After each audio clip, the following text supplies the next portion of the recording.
Hello my dear students, welcome to Taran sir classes. आज आपके लिए लेकर आए हूँ बिल्कुल न्यू सब्जेक्ट और ये सब्जेक्ट है सोशोलॉजी। बुक है Indian society, chapter number 2 the demographic structure of Indian society के कुछ बड़े इंपॉर्टेंट मल्टीपल चॉइस क्वेश्चंस और साथ में ये भी कहूँगा और इसमें आपको मिलने वाले हैं शॉर्ट एंड लॉन्ग क्वेश्चंस भी जो कि प्रीवियस ईयर्स में ऑलरेडी आ चुके हैं।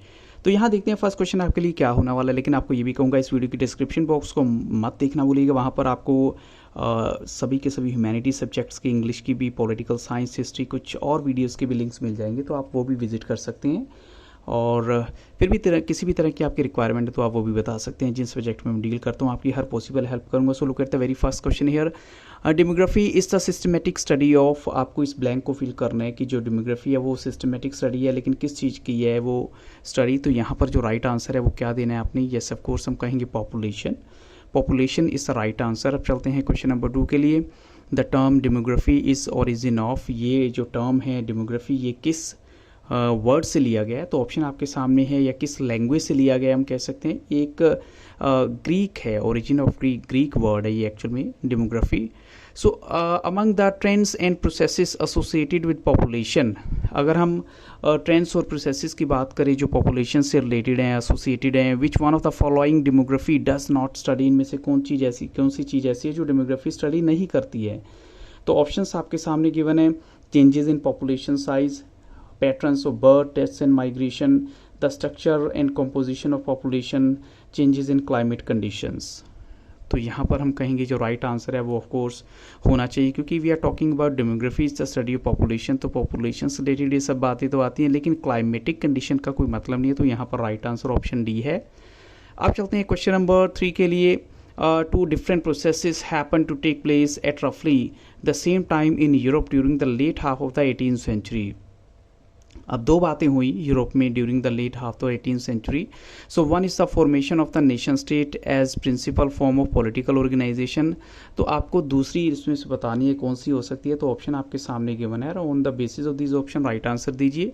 The beginning of the modern technology, the beginning of the modern agriculture, the beginnings of the modern science of statistics, या फिर the beginnings of the new migration project, immigration irrigation projects. तो यहाँ right answer क्या होगा?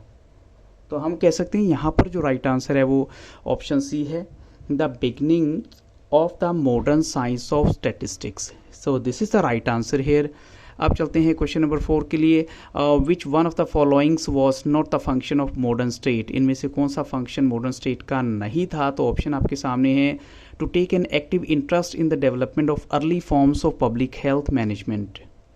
Second है policing and maintenance of law and order. तो modern state मुझे लगता है कि ये भी होना चाहिए, लॉ एंड ऑर्डर होना चाहिए।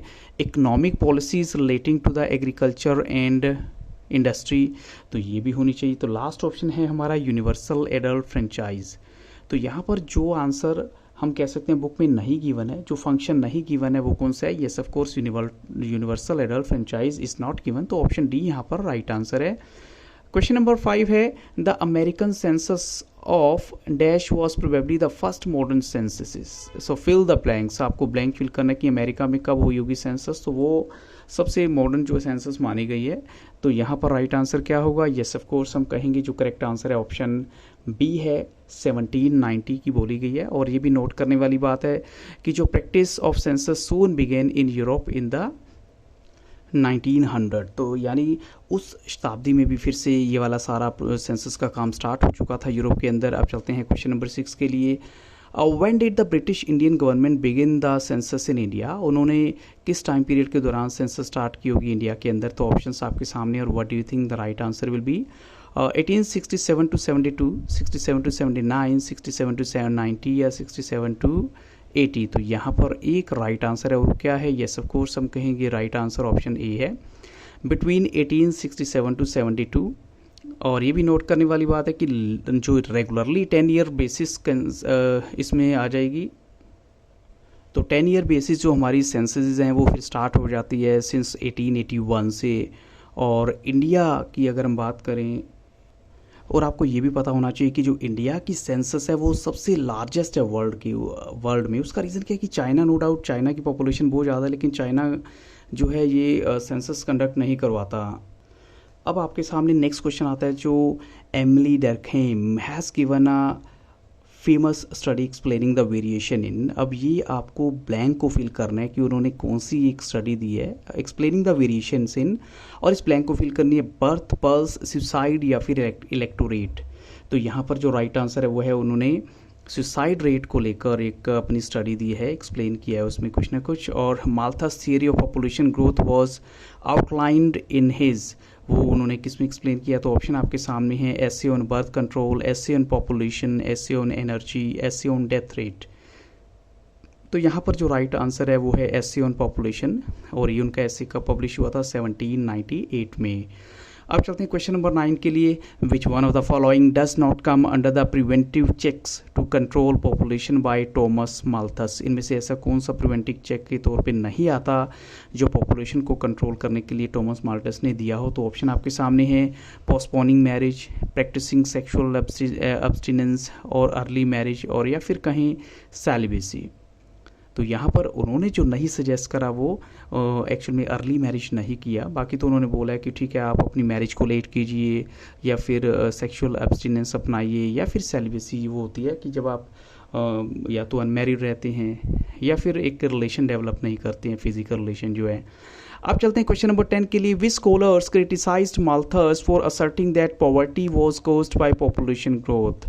अब कौन से ऐसे स्कॉलर्स हैं जिन्होंने माल्थस को क्रिटिसाइज़ किया था ये कहने के लिए कि पॉवर्टी इस वजह से होती है क्योंकि पॉपुलेशन ग्रोथ हो रही है? तो ऑप्शन आपके सामने है लिबरल ने, किस तरह के स्कॉलर्स है? लिबरल, लेनिनिस्ट, सोक्रेटिस या फेमिनिस्ट?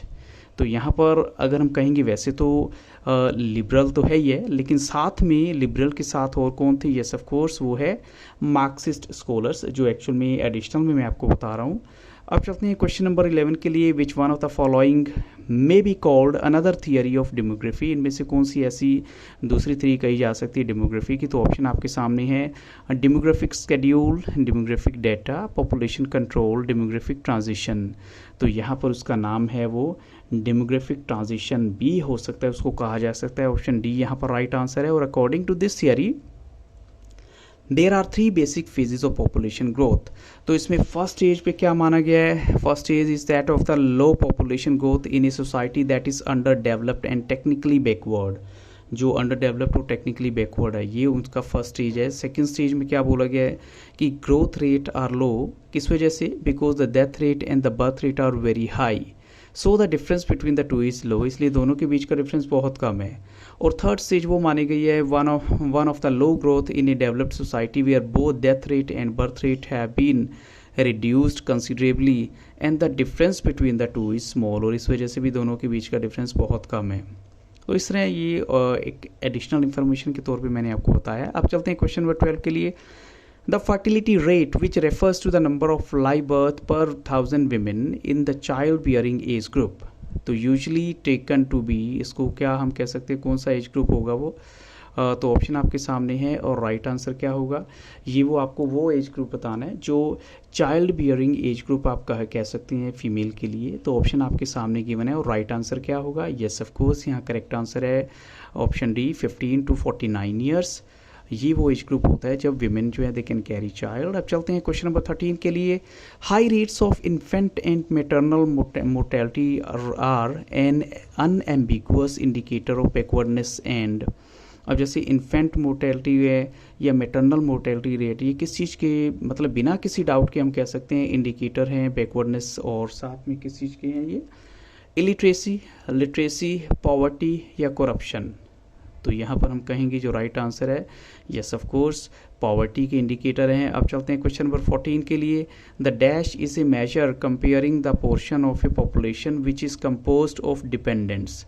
अब ये वो मेजर है जो कंपेयर करता है portion of a population which is composed of dependents. तो वो कौन सा मेजर है? ऑप्शन आपके सामने है इंडिपेंडेंस रेशियो, या फिर डिपेंडेंसी रेशियो आ जाएगी, या इन्फेंट मोर्टेलिटी रेट आएगा, या फिर सेक्स रेशियो आ जाएगी। तो यहाँ पर राइट आंसर क्या होना चाहिए?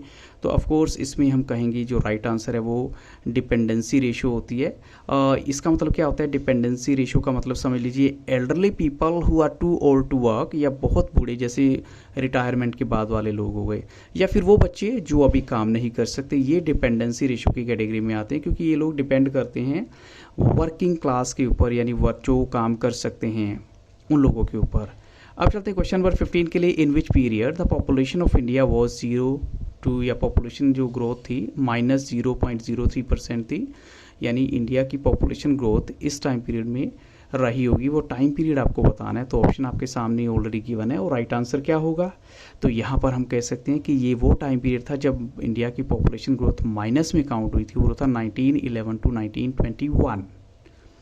अब चलते हैं क्वेश्चन नंबर 16 के लिए। How many people were killed in influenza epidemic of 1918-1919 की जो ये वाला हुआ था इन्फ्लुएंजा एपिडेमिक, जैसे अब कोरोना भी चल रहा है तो उस टाइम ऑलमोस्ट ये सिमिलर ही था, जो respiratory system upper respiratory system को अफेक्ट करता था। और इसमें कितने लोग मारे गए थे, तो यहाँ पर जो राइट आंसर है वो क्या होगा, yes of course option D है, 125 लाख पीपल। अब चलते हैं क्वेश्चन नंबर 17 के लिए। Which among the following is not a state which has brought down the total fertility rate to 1.7 in 2016। इनमें से ऐसी कौन सी स्टेट नहीं है, which among the following is not a state which has brought down the total fertility rate to 1.7 in 2016। तो option आपके सामने है और राइट आंसर क्या होगा, तो यहाँ पर जो राइट आंसर है वो है उत्तर प्रदेश, क्योंकि यहाँ की जो हमेशा ही हम कहते हैं हाई रही है, कम तो कभी हुई नहीं टोटल फर्टिलिटी रेट। और this means that the average women in these states produces only 1.7 children, यानी जो रिमेनिंग है उनकी बात की गई है कि यहाँ पर जो 1.7 चिल्ड्रन ही प्रोड्यूस किया उन्होंने। अब चलते हैं क्वेश्चन नंबर 18 के लिए। In which year a specific sex ratio began to be computed, यानी कंप्यूटेड मतलब कैलकुलेट की जाने लगी, और किस साल हुआ ऐसा ए स्पेसिफिक सेक्स रेशियो का, तो ऑप्शन आपके सामने है 1951, 1961, 1971, 1989। तो यहाँ पर जो राइट आंसर है वो है 1961 में। अब चलते हैं क्वेश्चन नंबर 19 के लिए। From which year onwards the pre natal diagnostic techniques या regulation and prevention of misuse act has been in force, ये फोर्स में आ गया था ये वाला एक्ट जो है कि अब डायग्नोस नहीं किया जा सकेगा बेबी का जो बॉय है या गर्ल। तो ऑप्शन आपके सामने है सिंस 1996, 1997, 1999 या 2000। तो यहाँ पर जो राइट आंसर है वो है सिंस 1996 से ये फोर्स में आ चुका था। लेकिन ये कह सकते हैं कि दिस एक्ट वाज फर्दर स्ट्रेंथन्ड इन 2003 और अकॉर्डिंग टू सेंसस 2011 जो 68.8 पॉपुलेशन है वो तो हमारी रहती थी रूरल एरियाज़ में और 31.2% रहते थे अर्बन एरियाज़ में। अब चलते हैं क्वेश्चन 20 के लिए। In which year the population policy in India was introduced, किस साल पॉपुलेशन पॉलिसी इंडिया में इंट्रोड्यूस की गई थी, तो यहाँ पर ये हुआ था बिल्कुल एग्जैक्टली 1952, यानी पार्टीशन के कुछ टाइम के बाद ही। अब चलते हैं एडिशनल इन्फॉर्मेशन देख लेते हैं। Further this programme was given the name the National Family planning Programme, जैसे पहले थी पॉपुलेशन पॉलिसी फिर उसके बाद इसका नाम दिया गया नेशनल फैमिली प्लानिंग प्रोग्राम। और ये भी नोट करने वाली बात है कि after the Emergency the National Family planning Programme was renamed as the National Family Welfare Programme. तो ये भी एक आपको एडिशनल इन्फॉर्मेशन दे दी गई है। अब चलते हैं क्वेश्चन 21 के लिए। In which year the government of India introduce the national health policy, उन्होंने नेशनल हेल्थ पॉलिसी कब इंट्रोड्यूस की थी, तो ऑप्शन आपके सामने और राइट आंसर क्या होगा, येस ऑफ कोर्स यहाँ राइट आंसर है ऑप्शन सी 2017 में। अब मैं आपको बताने वाला हूँ कुछ ऐसे क्वेश्चंस जो प्रीवियस ईयर्स में आ चुके हैं, मोस्ट इंपॉर्टेंट क्वेश्चंस हैं, ये 2 मार्क्स और 4 मार्क के क्वेश्चन हैं जो मुझे इसी चैप्टर के मिले हैं प्रीवियस ईयर में आए हुए। जैसे फर्स्ट क्वेश्चन है how does India benefit from A demographic dividend, India demographic dividend से कैसे उसको फ़ायदा हुआ है, तो ये 2 मार्क्स में आया CBSE के 2019 के पेपर में। तो यहाँ पर जो राइट आंसर है वो क्या कहेंगे हम कि according to the United Nations Population Fund यानी UNFPA, जो डेमोग्राफिक डिविडेंड है या डेमोग्राफिक डिविडेंड है refers to the economic growth potential that can result from a shift in a population's age structure, mainly when the share of the working age population 15 to 64 is larger than the non-working age share of the population 14 year or younger or 65 and older। तो ये actual में एक ऐसी process होती है जिसमें working population जो कि 15 से 64 साल के बीच वाले लोग काम करने वाले ज़्यादा हैं as compare to those people जो उनके ऊपर डिपेंड करते हैं, उसमें दोनों ही आ जाते हैं, 14 साल से नीचे वाले भी आ जाएंगे या 65 से बड़े वाले भी आ जाएंगे. So there is a great influence of the demographic dividend on the economic growth. ये अब क्लियर हो जाता है कि जो डेमोग्राफिक डिविडेंड का काफ़ी बड़ा इफेक्ट होता है इकोनॉमिक ग्रोथ के ऊपर, because the demographic dividend is the economic benefit. इसको हम कह सकते हैं economic benefit that can arise जब when a population has a relatively large proportion of working age people and effectively invest their empowerment, education and employment. तो यहाँ पर इसलिए हम कह सकते हैं इंडिया को यंग कंट्री बोला जाता है, क्योंकि इंडिया में वर्किंग क्लास के लोगों का नंबर ज़्यादा है at present as compare to China कहें या यूएसए कहें या ब्रिटेन कहें. So this simply means that the because most of the citizens are working, economic growth goes up, तो उससे इकोनॉमिक ग्रोथ अप चली जाती है. ये भी एक रीज़न है. देखिए अब UNFPA एक्चुअल में क्या है कि इंटरनेशनल डेवलपमेंट एजेंसी है जो प्रमोट करती है right of every woman, man and child to enjoy a life of health and equal opportunity. अब चलते हैं नेक्स्ट क्वेश्चन जो हमें लगता है 2 मार्क्स का इंपॉर्टेंट भी होगा और ऑलरेडी ये सैम्पल पेपर में भी गिवन है. वो है state the importance of demographic data. अब डेमोग्राफिक डाटा की जो इम्पोर्टेंट क्या हो सकती है, the importance of demographic data है it helps in analyzing and keeping a check on health status and ratio of a particular place. और साथ में क्या होता है, ये इम्पोर्टेंट है प्लानिंग के लिए या उस प्लानिंग को इम्प्लीमेंट करने के लिए स्टेट पॉलिसीज़ की जो भी होती हैं, specially those for economic development and general public welfare में. तो इसलिए जो डेमोग्राफिक डाटा है बहुत इंपॉर्टेंट होता है. अब चलते हैं क्वेश्चन नंबर 3 के लिए. The family planning programme suffered a great setback during the years of national emergency. ये बहुत इंपॉर्टेंट और 4 मार्क का क्वेश्चन है, CBSE के 2019 के सैम्पल पेपर में गिवन है. तो reasons for the setback of family planning programme are as follow. अब देखिए जब फैमिली प्लानिंग प्रोग्राम सरकार ने चलाया तो उसकी सबसे बड़ी प्रॉब्लम क्या थी. एक तो ये जो प्रोग्राम था इसको कहते हैं ना, एक किसी की रजामंदी नहीं थी. एक्चुअल में क्या है, स्टेरलाइज करना यानी coercive programme of mass sterilisation था. ज़बरदस्ती जो हिंदी में इसको बोलते हैं नसबंदी कर देना ताकि वो आगे बच्चे पैदा ना कर सकें. A vast number of mostly poor and powerless people were forcibly sterilised. Sterilisation refers to medical procedures like, अब उसको मेडिकल प्रोसीजर का नाम दिया गया है, जैसी वसेक्टमी फॉर मेन होती है या ट्यूबेक्टमी होती है विमेन के लिए. So which prevent conception and child birth, उससे फिर बच्चा पैदा नहीं होता. लेकिन ये इमरजेंसी के टाइम में फोर्सिबली ऐसा किया गया था और इसी वजह से क्या हुआ, जो मैसिव प्रेशर था उन लोअर लेवल गवर्नमेंट पे ऑफिशियल्स पे to bring people for sterilisation, उनको फैमिली प्लानिंग कैंप में लाने का उनके ऊपर प्रेशर रहता था which were organise specially for this purpose. और however there was wide spread popular opposition to the programme. लेकिन फिर आपको पता ही है ओपोजिशन पार्टी वाले कहाँ छोड़ेंगे, वो सरकार के अगेंस्ट हो गए, उन्होंने बड़े सारे लोगों को अपने साथ कर लिया, इनफैक्ट लोग भी उनके साथ हो गए. So ultimately this programme was abandoned by the new government elected after the emergency. और इमरजेंसी के बाद जो नई गवर्नमेंट इलेक्ट हुई.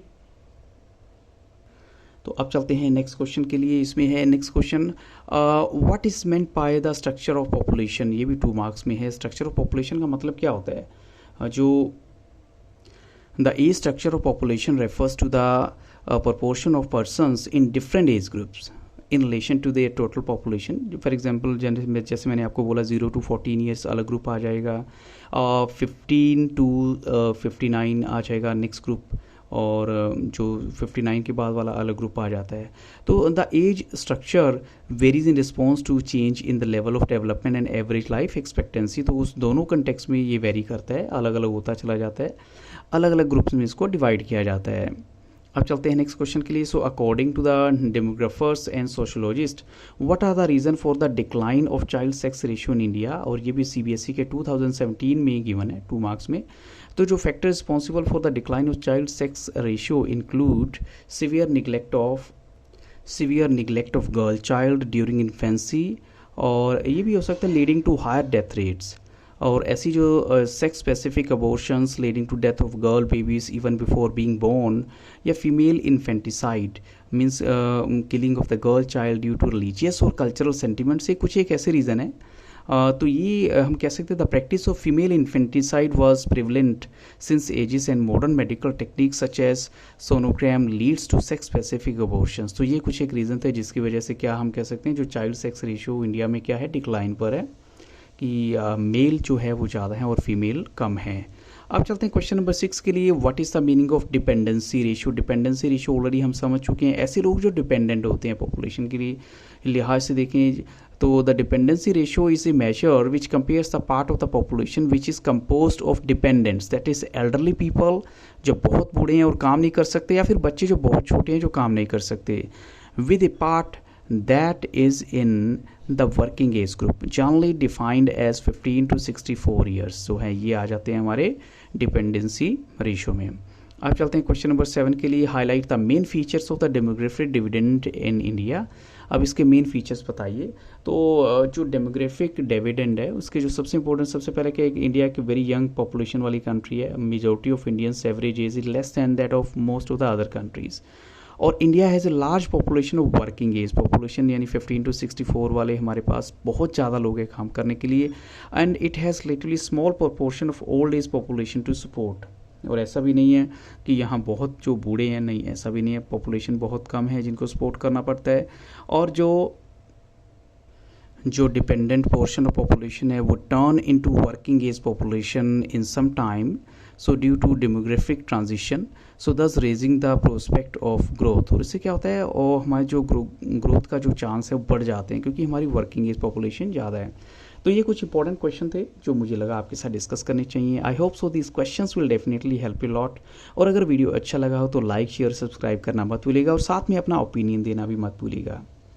Thank you very much. Have very nice day.